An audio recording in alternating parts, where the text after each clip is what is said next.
परम पूज्य गुरु माता जी अब परम पूज्य गुरुदेव महाराज जी के चरणों में कोटि कोटि प्रणाम करता हूँ। आज की व्याख्या जो है गुरु माता जी से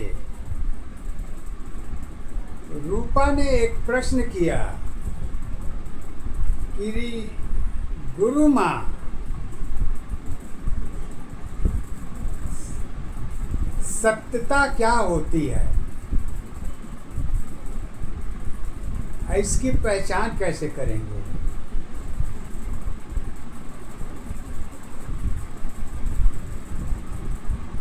और इस प्रश्न को गुरु माता जी सत्य के आधार पर तो बता रही हैं, लेकिन सत्य की दशा पर तो गुरु माँ ने बहुत कुछ उपदेश पहले भी बता चुकी हैं। दोबारा रूपा ने यही प्रश्न जो है किसी और कारण से पूछी है कि सत्यता की दशा की पहचान और भी कारण है या जो बताई है वही है। तो गुरु माता जी ने कहा, हे रूपा बेटी, सत्यता की पहचान तो कारण की दशा में अगर देखी जाए तो एक कारण तो है नहीं, इसके अनेकों कारण है। लेकिन सत्य की दशा में और गुण की अवस्था में सत्य की दशा स्वयं अपने आप में एकाकार अवस्था में देखी जाती है, परंतु युग के हिसाब से कलयुग की सत्यता की क्या पहचान होती है, इसके बारे में बेटी तुमने पूछा है। तो आज मैं सत्य के आधार पर ही और दोनों अवस्था को अलग अलग ढंग से आज बताने की कोशिश करूंगी। जो हमारे गुरु देव ने हमें वाणी के द्वारा ज्ञान दिया है, मैं उसी के आधार पर ही वर्तमान की कलयुग की सत्यता क्या होती है और अवस्था के बारे में भी सत्य के द्वारा ही बताऊंगी और अंतर की दशा भी बताऊंगी। कारण की दशा तो अलग अलग होती है, पर रास्ता भी अलग अलग होता है, लेकिन विचार की दशा तो सबकी एक ही अवस्था में देखी जाती है। वैसे बेटी, कलयुग की सत्यता तो दो आधार पर ही देखी जाती है। पहली सत्यता तो छाया की सत्यता है और दूसरी सत्यता तो पहचान बोली की होती है। क्यों होती है? जब स्वयं की होती है वही मुख्य सत्यता होती है। देखने की पहचान स्वयं में होती है, दूसरों की सत्यता को नहीं देखी जाती है। क्यों से कि कारण की दशा स्वयं में होती है और कारण की दशा ही जो है स्वयं की अपनी पहचान होती है, जो कि इसको हम अपने पहचान के अंतर्गत में उस पर ध्यान नहीं देते। लेकिन सत्यता यही है, क्योंकि विचार की दशा सबकी एक नहीं होती है और सब तो अलग अलग होती है।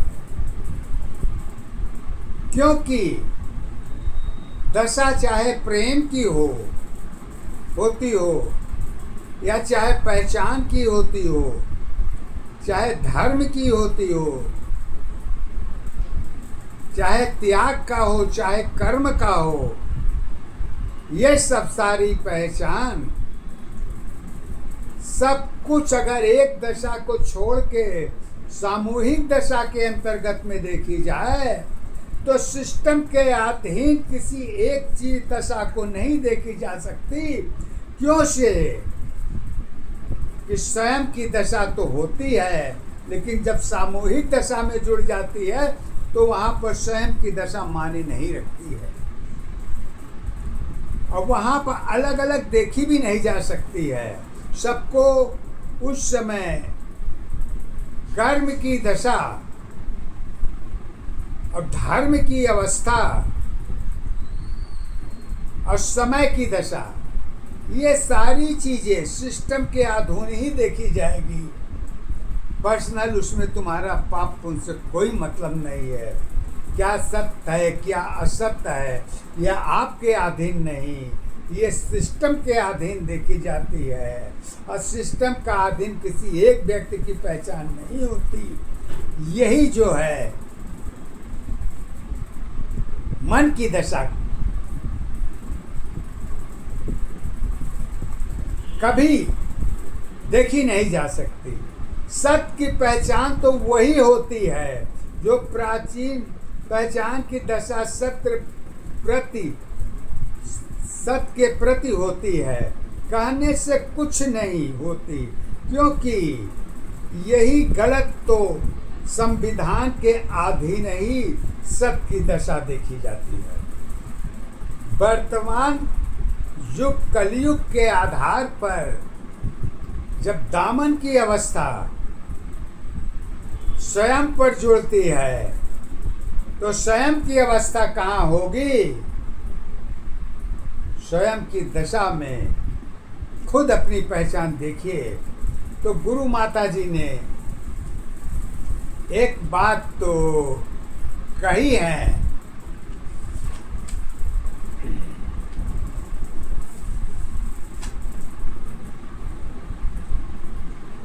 और उसको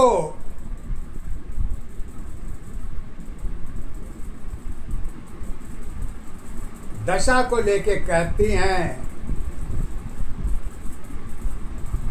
पद के द्वारा असत के आधार पर। गुरु माता हमारी यही कहती हैं, दामन तेरी सोची अवस्था, दामन तेरी सोची अवस्था, बंधी हुई पहचान है, दामन तेरी सोची अवस्था, बंधी हुई पहचान है।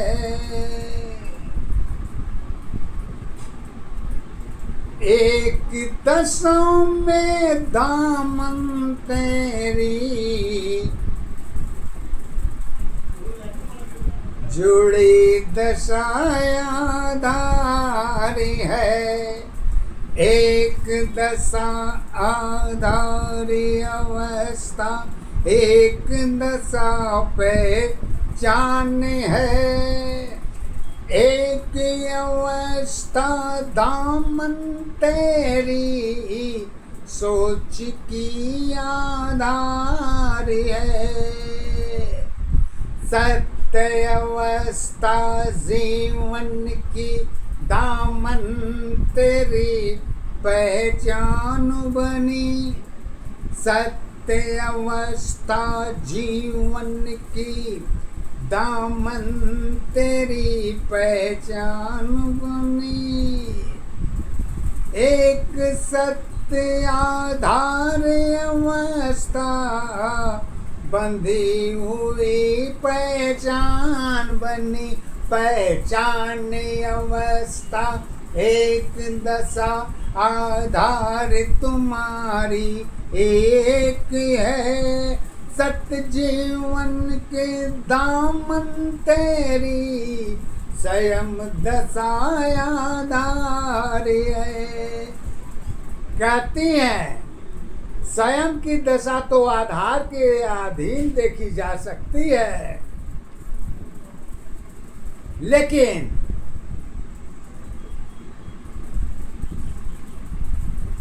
ये भी दामन हमारा कहाँ तक जुड़ेगा, इसको गुरु माता जी आगे के पद में कहती हैं, सत्य अवस्था जीवन की एक दशा आधार बनी। सत्य अवस्था जीवन की एक सत्य आधार बनी। अंधकार की रूप अवस्था सदा तेरी पहचान बनी। पहचान अवस्था एक दशा आधार तुम्हारी एक है।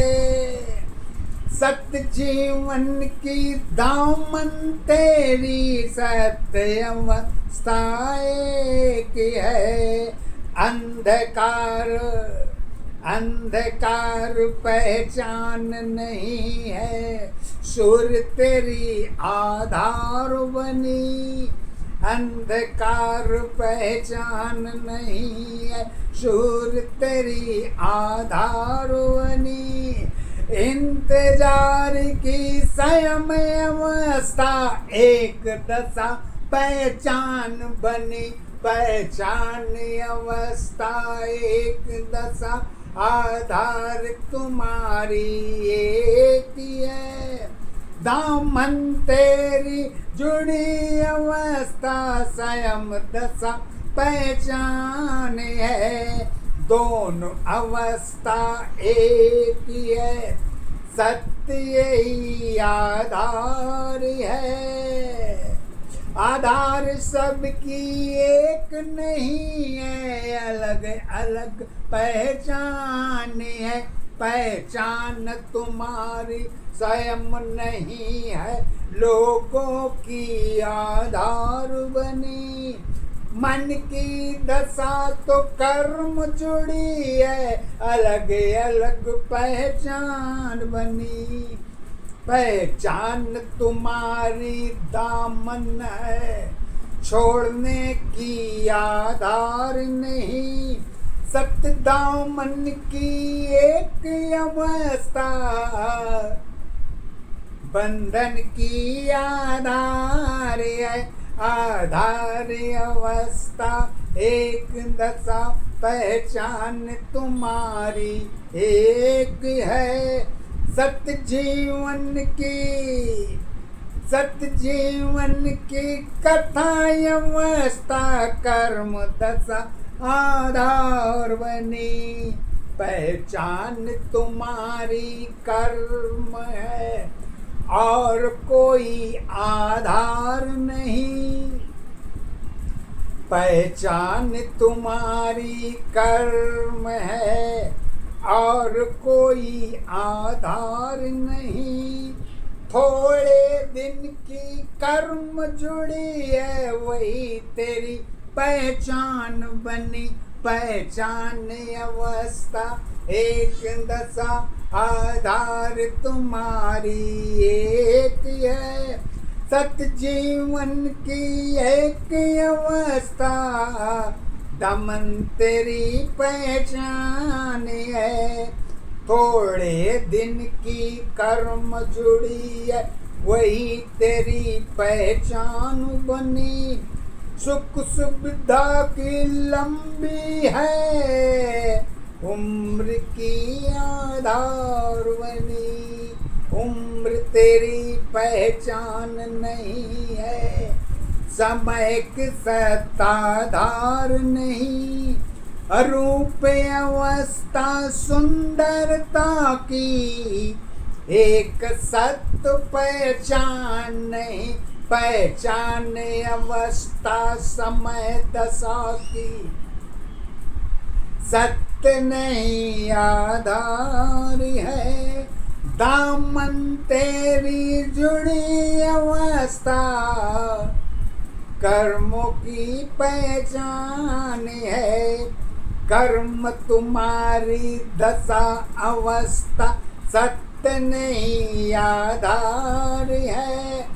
दामन तेरी पहचान बनी, पहचान तेरी आधार नहीं। थोड़े समय में सत्य की अवस्था, थोड़े समय में सत्य की अवस्था समय की एक पहचान बनी। पूरी अवस्था साथ रही है, साथ अवस्था एक नहीं। साथ अवस्था जन्म दशा पहचान तेरी आधार बनी। अंधकार में डूबी अवस्था भाग्य की सत पहचान बनी। पहचान अवस्था एक दशा आधार तुम्हारी एक है।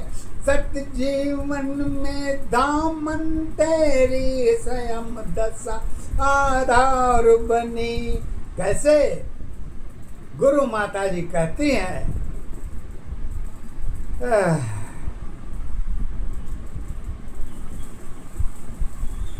कैसे पहचान बनती है?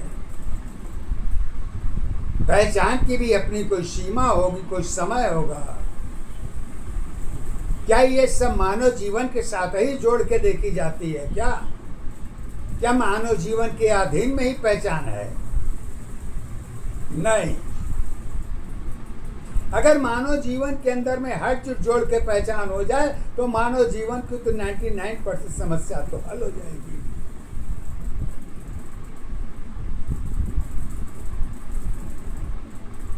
अब पहचान की दशा जो होती है वो भी मानव जीवन के अधीन में नहीं जुड़ी है।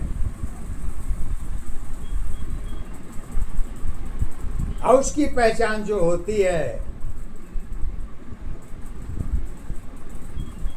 जब जन्म की अवस्था सत्य की दशा और भाग की अवस्था गुप्त दशा के अधीन होती है, तो पहचान की दशा समय के अनुसार देखी जा सकती है। लेकिन कब? तो कहती हैं देखने की दशा तो तभी देखी जाती है जब ताले की पहचान चाबी के साथ जुड़ी हो तो। अब वो ताला, वो चाबी क्या है? गुरु माता जी थोड़े एक ही शब्द में सत्य की दामन को बिल्कुल खोल के रख दिया है। कहती हैं कर्म धर्म सब बंधी अवस्था, कर्म धर्म सब बंधी अवस्था रिश्तों की पहचान बनी। कर्म धर्म सब बंधी अवस्था रिश्तों की पहचान बनी। मानव जीवन पहचान तुम्हारी ईश्वर की आधार बनी।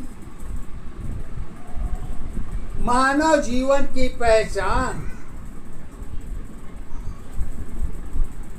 सत्य के आधार पर तो कुछ अलग हो सकती है। जब धर्मों के आधार पर कर्म की दशा देखी जाए तो ईश्वर की पहाड़ा भी वहीं से शुरू हो जाती है।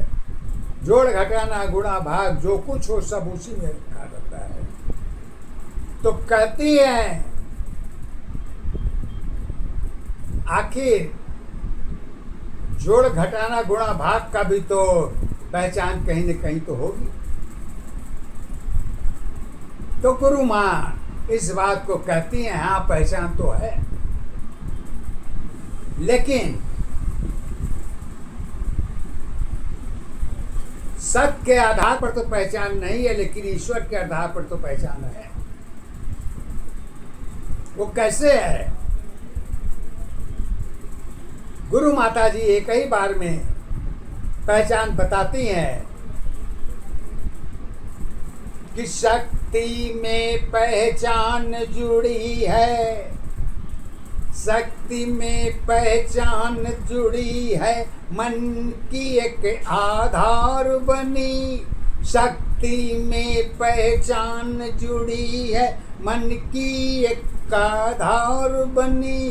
सोच तुम्हारी स्वयं की है, विश्वास तुम्हारी एक बनी, विश्वास तुम्हारी कर्म दशा धर्म नीति आधार है। खुद तेरी पहचान अवस्था दामन की आधार है, आधार अवस्था एक दशा पहचान तुम्हारी एक है। सत्य जीवन की कर्म अवस्था धर्म अवस्था एक है। जब सामूहिक दशा में कोई चीज जोड़ी जाती है तो धर्म की परिभाषा एक हो जाती है, लेकिन जब स्वयं की दशा में अगर कोई अवस्था देखी जाती है तो उसमें धर्म की पहाड़ा एक कभी हो ही नहीं सकती। चाहे स्वयं भगवान ही क्यों न उतर के सामने आ जाएं, अगर उनकी दशा उन्हीं के अधीन देखी जाए तो धर्म के आधार पर नहीं, वो कर्म के आधार पर जानी जाएगी। सत्यता तो यही है। कर्म को नजरअंदाज न देवलोक से किया जा सकता है, न मानव जीवन के आधार पर किया जा सकता है। कैसे गुरु माता जी हमारी कहती हैं कि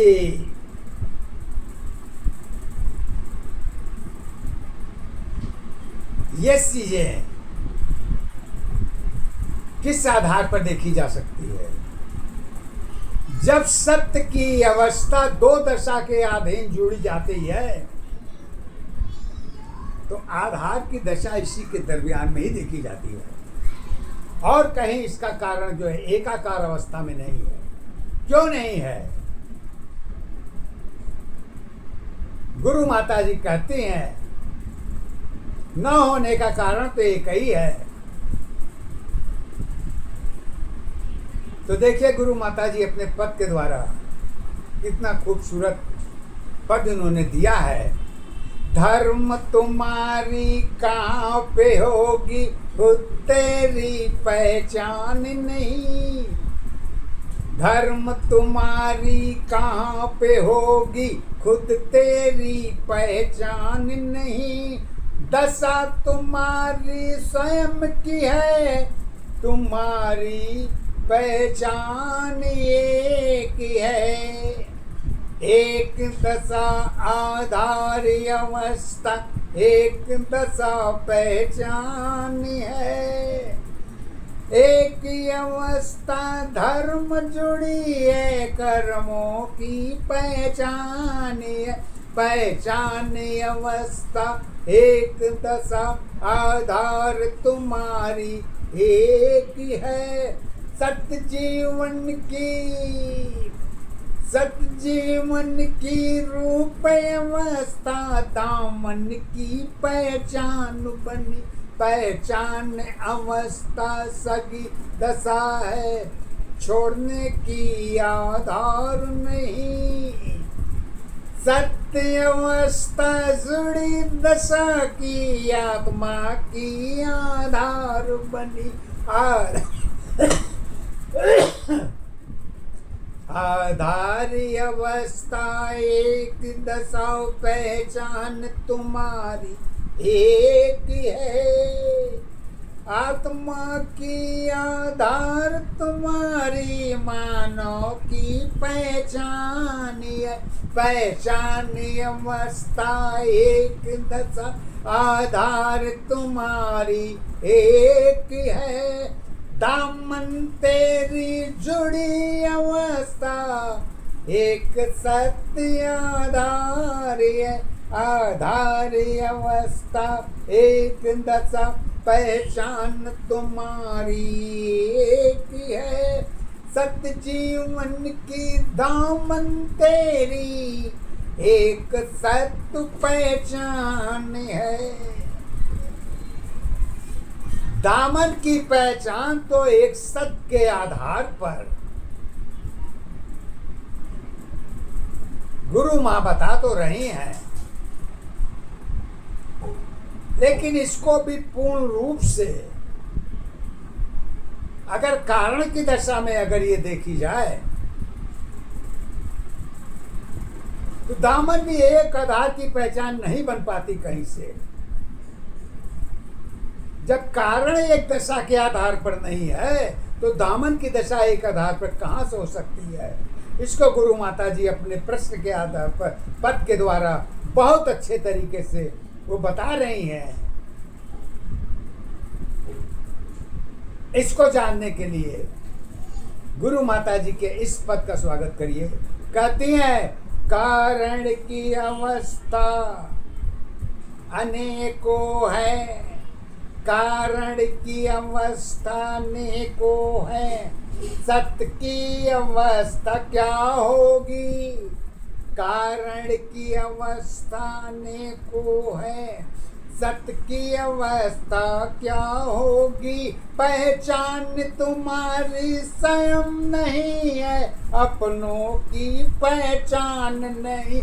पहचान अवस्था एक दशा, आधार तुम्हारी एक नहीं। समय अवस्था जुड़ी दशा, दामन की सत्ताधार बनी। आधारी अवस्था एक दशा, पहचान तुम्हारी एक है। सत जीवन की कर्म अवस्था, दामन की आधार बनी। आधार अवस्था एक दशा, पहचान तुम्हारी एक है। सोच तुम्हारी इच्छा की विचार तुम्हारी एक नहीं। ये कहती है सब तो जुड़ी है, लेकिन इसके साथ तुम कहीं नहीं जुड़े हो। अगर तुम इसके साथ जुड़े हो तो कब तक जुड़े रहोगे प्यारे। इसकी भी तो कहीं न कहीं शक्ति भक्ति की पहचान भी तो आपको देखने को मिलेगी। कब तक मदद लेते रहोगे जो दामन को बांध के अपने साथ में चलोगे। मदद भी तुम्हारे किसी काम का नहीं है। मदद क्यों नहीं काम का दशा तुम्हारे साथ जुड़ा है। इसलिए कहते हैं, मदद तुम्हारी स्वयं की है, परिवर्तन आधार बनी। पर मदद तुम्हारी स्वयं की है, परिवर्तन आधार बनी। अरूप अवस्था सुंदरता की, सत्य तेरी पहचान बनी। समय अवस्था जुड़ी दशा, पहचान तुम्हारी एक नहीं। दामन तेरी सोच अवस्था एक दशा, पहचान नहीं। पहचान अवस्था एक दशा, आधार तुम्हारी एक है। दामन तेरी जुड़ी अवस्था, जीवन की पहचान है।